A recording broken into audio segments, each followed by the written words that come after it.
وہ چیزیں جس میں انہوں نے ایک سوسائٹی کے متعلق یہ پوری تفصیل سے بیان کیا ہے کہ وہ کیسے تشکیل پاتی ہے اور اس سوسائٹی میں آسانی اور آرام کے پہلو کیسے تلاش کیے جاتے ہیں۔ حضرت رحمت اللہ علیہ کی اصل عبارت تو جب آئے گی، وہ جو پچھلی مرتبہ بات تھی اس کو ذرا سا اور آگے بڑھائیں تو امام ابوبکر جساس رازی رحمت اللہ علیہ نے ایک اصولی بات لکھی ہے اور اسے احکام القرآن میں روایت کو لائے ہیں کہ رسول اللہ صلی اللہ علیہ وسلم نے فرمایا کہ عمرو بلادی، یہ جو شہر ہیں میرے، انہیں تم آباد کرو، وعیشوا فیہا عبادی، اور میرے بندوں کو اس میں بساؤ۔ حضرت شاہ صاحب رحمۃ اللہ علیہ کی یہ جو فلسفہ ہے اس میں بہت بڑا حصہ اس کا بھی ہے کہ انسانوں کے لیے آرام اور سہولت کا بندوبست کیا جائے۔ یہ چیز حکومت کے ذمے ہے کہ وہ شہروں کو آباد کرے، اور اگر وہ اپنی یہ ذمہ داری پوری نہیں کرتی تو اس کے جو مفاسد سامنے آتے ہیں پھر اس کا علاج بھی نہیں ہوتا۔ شہر بے ترتیبی سے بڑھتے ہیں، نتیجہ اس کا یہ نکلتا ہے کہ گندگی کے مسائل پیدا ہوتے ہیں، طہارت کے مسائل پیدا ہوتے ہیں، پانی کے مسائل پیدا ہوتے ہیں، اور راستوں کے مسائل پیدا ہوتے ہیں۔ جو شخص بھی ایک کنال زمین لیتا ہے وہ بڑی مشکل سے 2 مرلے جگہ کے لیے چھوڑتا ہے، الا یہ کہ وہ پڑھا لکھا ہو، اس کے سامنے مفادات ہوں، ورنہ وہ یہ کہے گا کہ میں 1 انچ چھوڑنے کے لیے تیار نہیں ہوں، اور اس کے نتیجے میں ایسی تنگ گلیوں پہ مشتمل محلات بنیں گے جن محلوں میں سے جنازہ نکالنا بھی دشوار ہو جائے گا۔ ایسے ہی جب شہر بغیر ترتیب کے بنتے ہیں تو ان میں جرائم پھیلتے ہیں، کیونکہ وہ اتنی گلی در گلی بنتی ہے کہ ایک عام آدمی کا پہنچنا بھی وہاں دشوار ہو جاتا ہے، اور سب سے بڑا نقصان اس سے یہ لازم آتا ہے کہ حکومت قانون کو نافذ نہیں کر سکتی۔ وہ جتنا بھی چاہے ان گلی محلوں میں ہمیشہ جرائم پھیلتے ہیں، کیونکہ قانون نافذ کرنے والے ادارے بھی انسان ہی ہوتے ہیں، اور کہیں نہ کہیں کوئی بھول چوک کوئی چیز ہو جاتی ہے، اور قانون کو جو پوری طرح سے نافذ ہونا چاہیے تھا وہ نہیں ہوتا۔ ایسے ہی وہاں پہ جو بچے پلتے پڑھتے ہیں ان کی اپنی ایک خاص مینٹلٹی ہوتی ہے، وہ خاص ایک ذہنیت ہوتی ہے۔ بچے گلیوں میں نکلے، تنگ گلیوں میں وہ پلے بڑھے ہیں، نتیجہ یہ کہ وہ جو سوچنے کی وسعت کے ساتھ ایک ایبیلٹی تھی وہ ختم ہو جاتی ہے۔ اسی لیے ابن خلدون نے ان چیزوں پر بہت زور دیا ہے کہ شہر جو آباد کیے جائیں اور محلے جو آباد کیے جائیں یہ سارے کے سارے پراپر ارینجمنٹ کے ساتھ ہونے چاہیے تاکہ جرائم نہ پھیلے۔ اور ابن خلدون نے اپنے مقدمے میں ان باتوں کی صراحت کی ہے۔ ایک مرتبہ پی ٹی آئی کے مشہور رہنما اسد عمر، جنہوں نے امریکہ سے پڑھا ہے، تشریف لائے تو انہوں نے یہ بات بتائی کہ جہاں جس پروفیسر سے امریکہ میں وہ پڑھتے تھے بہت کم وقت وہ دے سکتا تھا، تو ایک دن اس نے انہیں یا ان کے ساتھ کچھ اور لوگ ہوں گے، بہرحال نے چائے پہ صبح بلایا، اور اس کی باتیں ایسی تھیں کہ جن سے علم ٹپکتا تھا۔ تو اکانومی کی بات اس نے شروع کر دی، اور پھر اس نے کہا کہ دیکھو یہ اصول ہے۔ تو کہتے تھے کہ مجھے وہ اصول بڑا اچھا لگا۔ اس نے کہا کہ تمہیں پتہ ہے یہ میں نے کہاں سے سیکھا؟ تو میں نے کہا مجھے نہیں معلوم، آپ نے فلاں فلاں کو پڑھا ہوگا، اس سے سیکھا ہوگا۔ تو وہ اٹھے اور لائبریری سے جا کے ابن خلدون کا مقدمہ لائے اور کہنے لگے یہ اکنامکس کا اصول میں نے یہاں سے سیکھا ہے، یہ تمہارے یہاں کی چیز ہے، ابن خلدون نے اسے لکھا۔ جتنے بھی فلاسفہ تھے ہمارے یہاں وہ مقاصد شرعیہ پہ زور دیتے تھے، اور وہ کہتے تھے کہ مقاصد شرعیہ جن چیزوں سے حاصل ہوتے ہیں ان چیزوں کو خاص طور پہ ملحوظ نظر رکھنا چاہیے، کیونکہ مقاصد شرعیہ کے لیے کبھی کبھی انسان کو شریعت کے ان عام قوانین سے ہٹنا بھی پڑ جاتا ہے جو قوانین فقہا نے مرتب کیے۔ مقاصد شرعیہ میں سے ہے کہ ایک انسان کی عزت اور آبرو محفوظ ہو، اور بچے کا ضائع کرنا یہ بھی اچھی بات تھوڑی ہے۔ اس کے باوجود کسی سوسائٹی میں کوئی ایسی لڑکی ہو اور پتا ہو کہ اگر کسی کو خبر بھی ہو گئی کہ اس کے یہاں ولادت ناجائز ہو رہی ہے تو بیچاری ساری زندگی کے لیے اپنا کردار اور اپنی چیزیں تباہ کر بیٹھے گی۔ اب یہاں پہ مقاصد شرعیہ کے پیش نظر اس لڑکی کے لیے وہ قانون یا وہ جو چیزیں شریعت نے رعایت کی دی ہیں انہیں استعمال کر لیا جائے گا۔ تو مقاصد شرعیہ میں سے شہروں کو آباد کرنا، پراپر ان کے راستے بنانا، اور اس کو سیدنا عمر رضی اللہ عنہ نے اپنے زمانے میں رائج کیا۔ چنانچہ حضرت سعد رضی اللہ عنہ نے جب انہیں لکھا کہ ہم لوگ بہت دور تک آ گئے ہیں اور سفر کرنا اب اتنا آسان نہیں رہا مدینہ منورہ اور ان طرف میں مکہ مکرمہ کے لیے، تو آپ ایک شہر بسا دیں۔ تو اس کوفہ کو بسایا گیا اور سیدنا عمر رضی اللہ عنہ نے اس میں یہ شرط لگائی کہ وہ اتنی بڑی بڑی چوڑی سڑکیں ہوں گی اور اتنی گلیاں ہوں گی، پوری پیمائش تھی۔ حضرت شاہ ولی اللہ صاحب رحمۃ اللہ علیہ نے فقہ عمر کے نام سے جو کتاب مرتب کی ہے اس میں انہوں نے اس کا ذکر کیا۔ بالکل اسی طرح انسانی زندگی میں دولت کی اہمیت ہے، ہر آدمی جانتا ہے، اس پہ دلائل قائم کرنے کی بھی کچھ ضرورت نہیں، لیکن جو سوسائٹی دولت کے ذرائع کو مہیا کرتی ہے وہ دوسری طرف یہ بھی ضروری قرار دیتی ہے کہ جو ضروریات زندگی سے زائد ہے وہ تم خرچ کر دو، اور اس کی زبردست مثال آپ کو ملے گی۔ اور یہ مثال اہل سنہ کی کتابوں میں تو ہے ہی ہے، خود اہل تشیع کی روایات میں بھی آتا ہے کہ سیدنا عمر رضی اللہ عنہ ہر سال وہ مال بھیجا کرتے تھے جو مال فتق سے آتا تھا۔ فتق کے قصبہ تھا، گاؤں تھا، اور وہاں رسول اللہ صلی اللہ علیہ وسلم کی زمین تھی، اس سے جو کچھ آیا کرتا تھا تو صاحبزادی صاحبہ حضور صلی اللہ علیہ وسلم کے انتقال کے بعد اپنے والد کی وراثت دینے آئیں۔ تو سیدنا ابوبکر رضی اللہ عنہ نے ان سے کہا کہ آپ جانتی ہیں کہ مجھے اللہ کی قسم رسول اللہ صلی اللہ علیہ وسلم کا خاندان سب سے زیادہ اچھا لگتا ہے اور آپ لوگ مجھے سب سے زیادہ عزیز ہیں، لیکن حضرت نے مجھ سے خود فرمایا تھا کہ جو کچھ میں دنیا میں چھوڑ کے جاؤں گا یہ پوری امت کا اثاثہ ہے، ہمارے ہاں وراثت نہیں چلے گی۔ اب سیدنا ابوبکر رضی اللہ عنہ کے لیے رسول اللہ صلی اللہ علیہ وسلم سے براہ راست اس چیز کا سننا یہ بالکل ایسے ہی تھا جیسے قرآن کی آیت ہے، اس میں اور اس میں کیا فرق ہے؟ رسول اللہ صلی اللہ علیہ وسلم کا کسی چیز سے منع کرنا، اور سیدنا ابوبکر رضی اللہ عنہ جیسا آدمی جو فنا تھا رسول اللہ صلی اللہ علیہ وسلم محبت میں، جب براہ راست حکم ارشاد فرماتے گئے تھے کہ میری وراثت تقسیم نہیں ہوگی، وہ کیسے اتنی بڑے گناہ کی بات کر سکتے تھے؟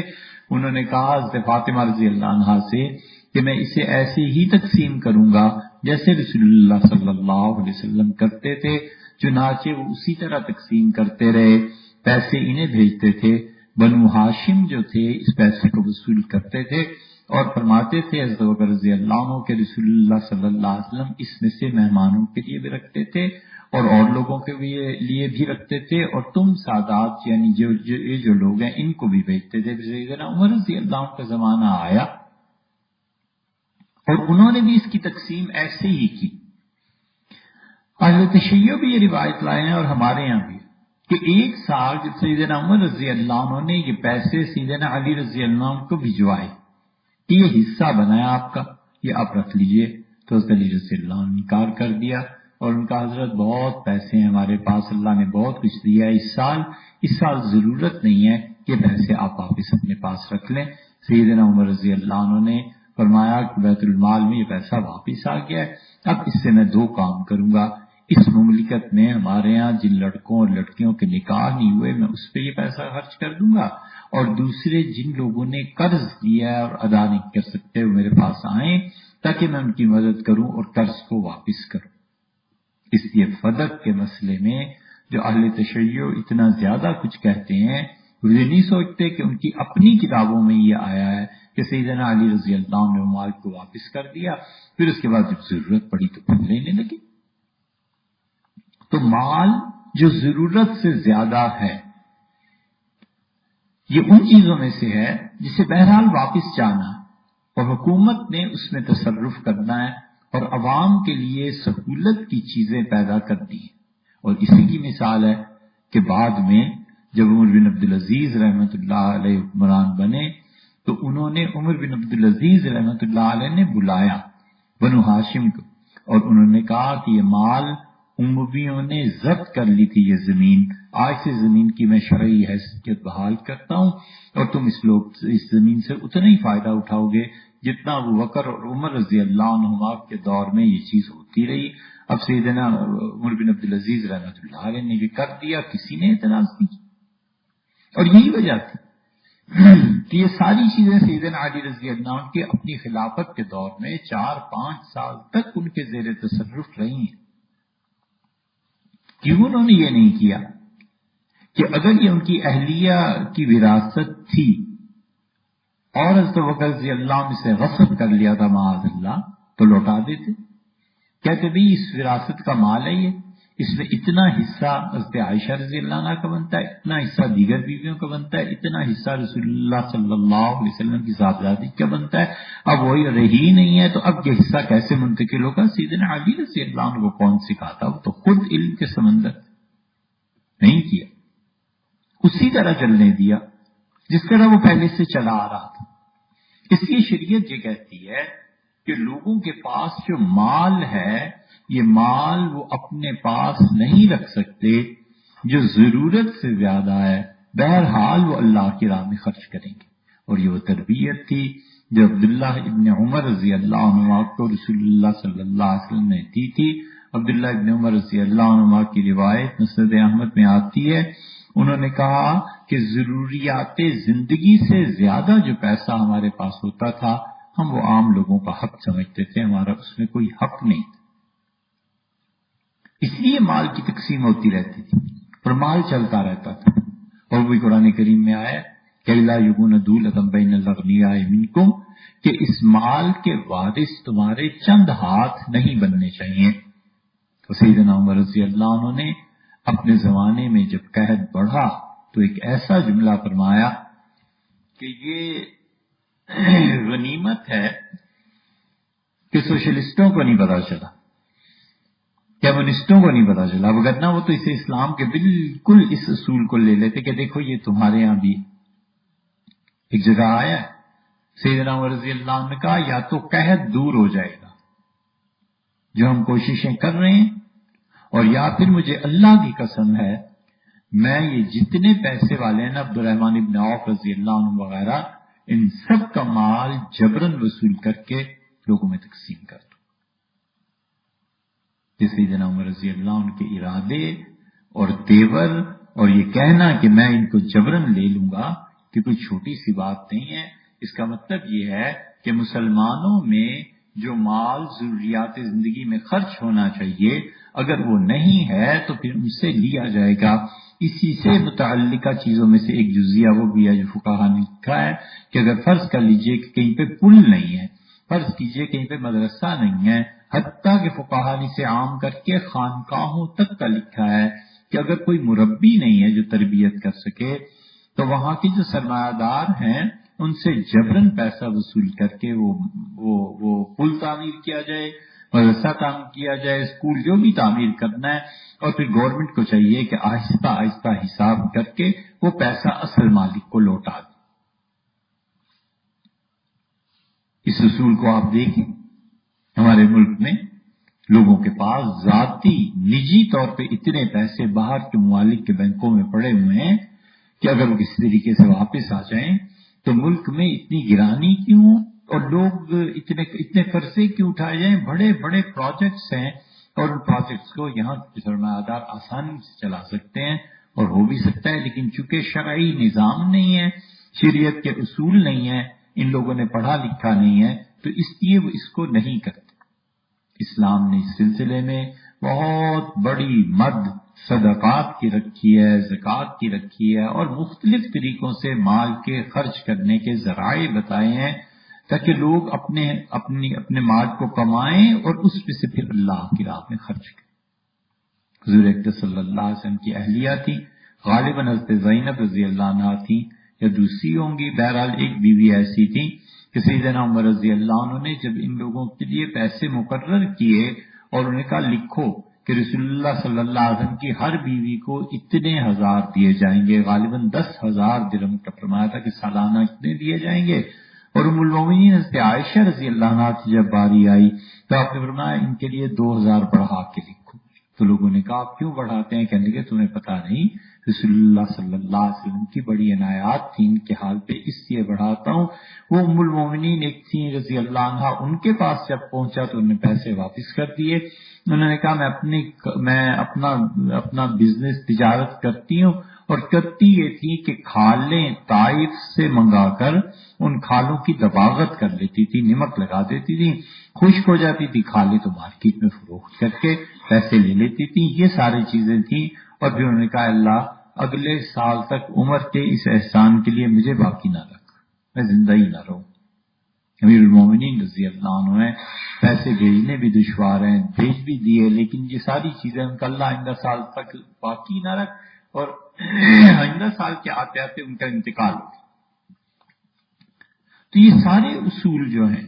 بنیادی طور پر انسانی زندگی میں سہولتیں پیدا کرنے کے لیے ہیں، کہ انسانی زندگی میں زیادہ سے زیادہ سہولتیں پیدا کی جائیں، اور ان میں سب سے بڑا اصول وہ حنفیوں کا ہے کہ وہ کہتے ہیں ہر چیز مباح ہے جب تک کہ اس کی حرمت کی کوئی دلیل نہ ہو۔ معتزلہ نے بھی اس اصول کو اپنایا، اور حنفیوں میں بھی بڑی بحث رہی، اور سب سے زیادہ تنگی اس کے برعکس وہ اصول ہے جو حنابلہ میں ہے، اور وہ کہتے ہیں ہر چیز ناجائز ہے جب تک کہ جائز ہونے پہ دلیل قائم نہ۔ حنفیہ کہتے ہیں ہر چیز جائز جب تک کہ اس کے ناجائز ہونے پہ دلیل قائم نہ ہو۔ اسی لیے فقہاء نے لکھا ہے کہ فرض کر لو کسی آدمی کو ایک دانہ گندم کا مل گیا یا ایک چھوٹی سی کوئی چیز مل گئی، اور اب وہ اسے ہتھیلی پہ رکھ کے محلے میں گھوم رہا ہے اور کہتا ہے کہ دانہ کس کا ہے، کس نے گرا دیا، اپنی چیزیں واپس لے لو۔ فقہاء کہتے ہیں اس شخص کو تعزیر لگائی جائے، درے مارے جائیں، جیل میں رکھا جائے، تاکہ اس کے دماغ میں مذہب کی یہ جو شدت ہے نا، اس کا لیول کم ہونا چاہیے۔ اگر اسی شدت اور پیمانے کے ساتھ وہ ہر آدمی کو ناپنے لگے اور ہر چیز کو، تو انسانی زندگی کو خراب کرے گا، انسانی زندگی تنگ ہو جائے گی، نہیں ہو سکے۔ اور اسی وجہ سے بہت سی چیزیں آپ کو مثالیں ملیں کہ ان لوگوں نے وسعت دی، اور عمر رضی اللہ عنہ نے جتنے لوگ مقرر کیے تھے اپنے دور میں، سیدنا عثمان رضی اللہ عنہ تو تبدیلی نہیں کیے، وہ تو کسی کا انتقال ہو گیا تو تبدیل کر دیا، وگرنہ انہوں نے کہا حضرت جو مقرر کر گئے تھے بس ٹھیک ہے۔ یہ روزانہ کی حکمرانوں کی اکھاڑ پچھاڑ، یہ ہٹانا، یہ کرنا، یہ ٹھیک نہیں ہے۔ اور سیدنا علی رضی اللہ عنہ آئے، انہوں نے بھی اسی پہ عمل کیا، انہوں نے کہا اس کو حضرت عمر رضی اللہ عنہ مقرر کیا تھا، بس ٹھیک ہے اس کو مقرر کرنا ہے، اس کو ہم نہیں ہٹائیں گے۔ کسی اور کا مسئلہ آیا کہ اس کا انتقال ہو گیا، فرمایا ہاں ہم اسے مقرر کر دیں۔ حضرت عمر رضی اللہ عنہ کو مقرر کیے تھے، اس کا سٹینڈرڈ یہ تھا کہ وہ جاتے ہوئے کسی کو جب اختیار دیتے تھے تو ایک لسٹ بنواتے تھے کہ تمہارے پاس کیا کیا چیزیں ہیں، وہ لسٹ جمع ہو جاتی تھی بیت المال میں، اور جب وہ آدمی مدت پوری کر کے آتا تھا یا خود بلاتے تھے تو کہتے تھے نکالو وہ لسٹ اور دیکھو کتنا زائد ہے اور کتنی تنخواہ تھی۔ ایاز ابن غنم رضی اللہ عنہ کی شکایت ہو گئی کہ ایاز ابن غنم آپ نے مقرر کی ہیں اور وہ باریک کپڑا پہننے لگے ہیں اور لوگوں سے ملتے نہیں، عام پبلک میں آتے نہیں۔ تو عمر رضی اللہ عنہ نے ایک محکمہ مقرر کر دیا تھا، کہ اس محکمے کا کام ہی یہی تھا کہ جہاں بھی بے قانونی کی کوئی چیز ہوتی ہے اس کو پکڑ کے لے آئیں۔ محمد ابن مسلمہ رضی اللہ عنہ اس کے محکمے کے بڑے تھے، سربراہ تھے، فرمایا جاؤ ریاض، اور حکم انہیں یہی ہوتا تھا کہ جس حال میں ہے بس اسی طرح پکڑ کے لے آنا، گھر جانے بھی نہیں دینا، واپس نہیں جانے دینا۔ ریاض رضی اللہ عنہ بیٹھے ہوئے تھے اور انہوں نے آئے اور گھوڑا پیش کیا، کہا حضرت چلیں، اور اسی حالت میں اٹھا کر چل پڑے۔ سیدنا عمر رضی اللہ عنہ نے دیکھا کہ واقعی یہ تو کپڑے اس نے ایسے پہنے ہوئے جو باریک ہیں، بہت اچھا کپڑا ہے، تو فرمایا تمہیں پتہ ہے مجھے وہ دن یاد ہیں جب تم لڑکے سے ہوتے تھے اور بکریاں چرایا کرتے تھے اور تمہارا باپ تمہیں مارتا تھا، اور جب تم یہاں سے جا رہے تھے نا تو میں نے جو چیزیں رکھوائی تھیں ان میں وہ تمہاری بکریوں کو ہانکنے والی لاٹھی بھی رکھوا لی تھی، اور فرمایا لاؤ کپڑے، اس کے کپڑے لائے گئے اور فرمایا پہنو انہیں، یہ بھی میں نے رکھوا لیے تھے، پھر فرمایا لاٹھی دو، پھر فرمایا بکریاں لے کے، انہوں نے کہا اب جاؤ اور جا کر ان جنگلوں میں چراؤ، یہ مدینہ منورہ کے پہاڑوں میں میں تمہارے متعلق پھر سوچوں گا، تاکہ تمہیں یاد رہے کہ تمہاری اس یہ حیثیت تھی اور تم نے کیا کیا ہے کہ اتنے باریک کپڑے، اتنے اچھے کپڑے پہننے لگے۔ احتساب یہ تھا، کیونکہ اس احتساب کو دیکھ کر رعایا ٹھیک رہتی تھی، لوگوں کو پتا تھا کہ وہاں پر احتساب اتنا ہے، اور اس پیمانے پہ جو لوگ بنے ہوئے تھے عثمان اور علی رضی اللہ عنہ نے کیسے تبدیل کرتے۔ چنانچہ ہوا یہ کہ مراعات ملی، لوگوں نے رعایتیں کی، جو حکمران تھے انہوں نے اپنی رعایا کے لیے زیادہ سے زیادہ سہولت کی چیزیں مقرر کی۔ حکم ہوا کہ پانی کے کنویں کھدوائے جائیں، خلفاء نے پانی کے کنویں کھدوائے، جہاں پانی کی قلت تھی وہاں پر بہت اچھے بندوبست کیے، ہوتے ہوتے عباسیوں میں یہاں تک اسلامی حکومت میں سہولتیں پیدا ہو گئی تھیں کہ یہ بحث ہوئی کہ نابینا پہ جمعہ فرض ہے کہ نہیں فرض۔ عمومی طور پہ یہی تھا کہ نابینا پہ جمعہ فرض نہیں ہے، لیکن فقہاء نے اس زمانے میں لکھا کہ اب حکومت ہر نابینا کو ایک غلام دے دیتی ہے، غلام کا خرچہ بھی حکومت دے گی، نابینا آدمی کی کفالت بھی حکومت کرے گی، غلام کے رہنے کی جگہ کا کرایہ بھی حکومت دے گی، حکومت سب کچھ دے رہی ہے۔ جب تو جمعے کی نماز کے لیے جو نابینا آدمی ہے اس کو لانا اس کے فرائض میں شامل ہے، اب جمعہ اس سے ساقط کیوں کر دیں؟ وجہ کیا؟ اتنا کچھ تھا، اتنا کچھ انہوں نے دے دیا تھا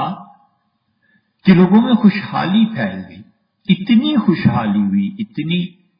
کہ عمر بن عبدالعزیز رحمۃ اللہ علیہ کے گورنر نے افریقہ سے خط لکھا کہ حضرت اس سال جو زکوٰۃ جمع ہوئی ہے نا، اس زکوٰۃ کا کوئی مصرف ہی نہیں رہا، کسے دیں، کریں کیا اس پیسے کا؟ عمر بن عبدالعزیز رحمۃ اللہ علیہ نے کہا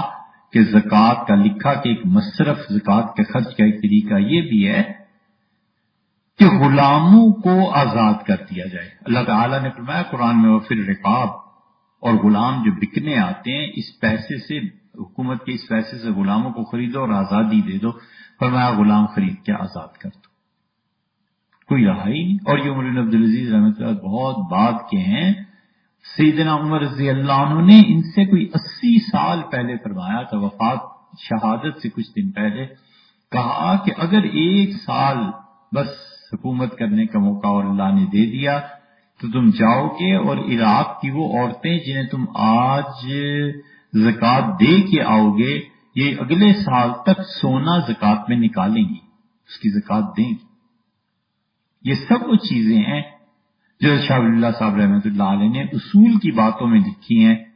اور اصول یہ ہے کہ پبلک کے لیے سہولت پیدا کی جائے، زیادہ سے زیادہ سہولت پیدا کی جائے، ایسے حکمران نہ مقرر کیے جائیں جنہیں لوگ نہیں چاہتے۔ نبی کریم صلی اللہ علیہ وسلم کی حدیث اصل ہے اس بارے میں، آپ نے فرمایا میں تمہیں بتاؤں سب سے اچھے حکمران، آپ نے فرمایا وہ جو اپنی پبلک کے لیے دعا کریں اور پبلک ان سے خوش ہو کے ان کے لیے دعا کرے، اور بدترین حکمران وہ ہیں جن جو پبلک پہ لعنت کریں اور عوام ان پہ لعنت کرے۔ اور آپ نے فرمایا کہ تمہیں ایسا زمانہ مل جائے تو بطن الارض خیر من ظہرها، مر کے زمین کی مٹی میں مل جانا اچھا ہے بجائے اس کے کہ زمین کے اوپر ہو، کیونکہ حکمرانوں کی خرابی سے معاشرہ خراب ہوگا، مفاسد جنم لیں گے اور سنبھالنا مشکل ہو جائے۔ تو انشاءاللہ آئندہ اس پہ پھر بات کریں۔